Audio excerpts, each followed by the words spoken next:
അതുപോലെ തന്നെ പ്രിയപ്പെട്ടവരെ, ഫിർഔനിനെ പരാജയപ്പെടുത്തി മൂസാ നബിക്ക് വിജയം നൽകിയ നന്ദിയായിട്ടാണ് മക്കയിൽ നിന്ന് മദീനയിലേക്ക് ജൂതന്മാരെ മക്കയിൽ നിന്ന് മദീനയിലേക്ക് അള്ളാന്റെ റസൂലും സഹാബത്തും വന്നപ്പോൾ ജൂതന്മാർ മുഹറം 10 നോമ്പ് എടുക്കുന്നതായി മദീനയിൽ വന്നപ്പോൾ നബിതങ്ങൾ കണ്ടപ്പോൾ, നബിതങ്ങളുടെയും സഹാബത്തിന്റെയും ശ്രദ്ധയിൽപ്പെട്ടപ്പോൾ അവരോട് ചോദിച്ചപ്പോൾ അവർ പറഞ്ഞത് എന്താണ്?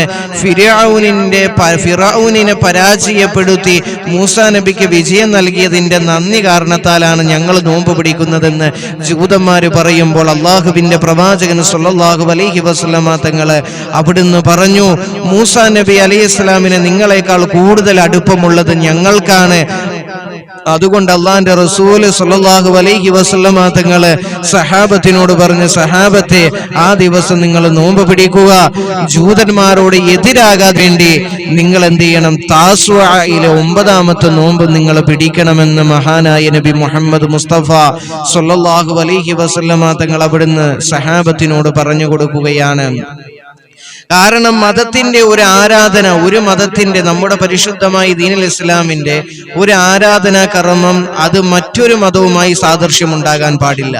ഇവിടെ നാം മനസ്സിലാക്കേണ്ടതുണ്ട്. അതുകൊണ്ടാണ് അള്ളാന്റെ റസൂൽ സ്വല്ലല്ലാഹു അലൈഹി വസല്ലമ തങ്ങൾ പറഞ്ഞത്, ഇതൊക്കെ എന്റെ പ്രിയപ്പെട്ടവരെ, മതകാര്യങ്ങളിൽ നിന്ന് നമ്മൾ മറ്റുള്ളവരെ പിൻപറ്റാൻ പാടില്ല. മതത്തിന്റെ വിഷയത്തിൽ, മതത്തിന്റെ ഇബാദത്തുകളിൽ അത് അള്ളാഹു നമുക്ക് പരിശുദ്ധമായി, നമ്മുടെ പരിശുദ്ധമായ ദീനുൽ ഇസ്ലാമിൽ പഠിപ്പിച്ചു തന്ന കാര്യങ്ങൾ നമ്മൾ ചെയ്യുക. അതുമുതൽ മറ്റുള്ള ഒരു ആരാധനയിലേക്കുള്ള സാദൃശ്യം ഉണ്ടാകാൻ പാടില്ല. അതാണ് പറഞ്ഞത്, ലക്കും ദീനക്കും വലിയ ദീൻ, നിങ്ങൾക്ക് നിങ്ങളുടെ മതം, എനിക്ക് എന്റെ മതം എന്ന് അല്ലാഹു സുബ്ഹാനഹു വ തആല വിശുദ്ധമായ ഖുർആനിലൂടെ പറഞ്ഞു. അല്ലാഹു മനസ്സിലാക്കാൻ തൗഫീഖ് തരട്ടെ.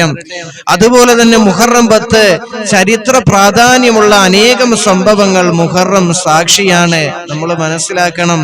എങ്ങനെ മഹാനായ ആദം നബി അലൈഹിസ്സലാമിന്റെ തൗബ സ്വീകരിച്ചത് ഈ പരിശുദ്ധമായ മുഹറം 10നാണ്. അതുപോലെ ഇസ്തവൽ സഫീനതു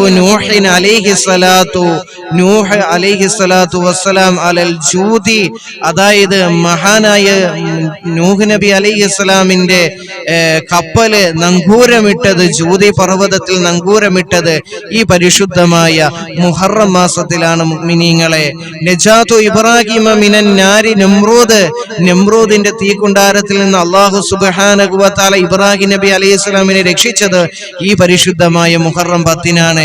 നജാതു ബനി ഇസ്രായീല മിൻ അദുവ്വിഹിം ഫിർഔന യൗമ ആശുറാ, ഈ ആശുറാ ദിവസത്തിൽ, മുഹറം 10ന്റെ ദിവസത്തിലാണ് ഫിർഔനിൽ നിന്നും ഫിർഔനിന്റെ സൈന്യത്തിൽ നിന്നും അല്ലാഹു സുബ്ഹാനഹു വ തആല മൂസാ നബി അലൈഹിസ്സലാമിനെ, ബനു ഇസ്രായേൽ ഖൗമിനെയും അല്ലാഹു സുബ്ഹാനഹു വ തആല രക്ഷിച്ചത് ഈ മുഹറം 10നാണ്.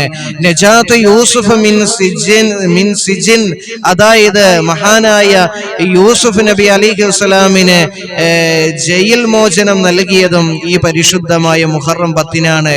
നജാത്ത് യൂനുസു മിൻ ബത്നിൽ ഹൂതി, മഹാനായ യൂനുസ് നബി അലൈഹിസ്സലാമിനെ തിമിംഗലത്തിന്റെ വയറ്റിൽ നിന്ന് അല്ലാഹു സുബ്ഹാനഹു വ തആല രക്ഷിച്ചതും ഈ പരിശുദ്ധമായ മുഹറം മാസത്തിലാണ്. മുഅ്മിനീങ്ങളെ, ഇങ്ങനെ അനേകം ചരിത്ര പ്രസിദ്ധമായ ഒരു ദിവസമാണ് പരിശുദ്ധമായ മുഹറം 10 ആശുറാ ദിവസം എന്ന് പറയുന്നത്.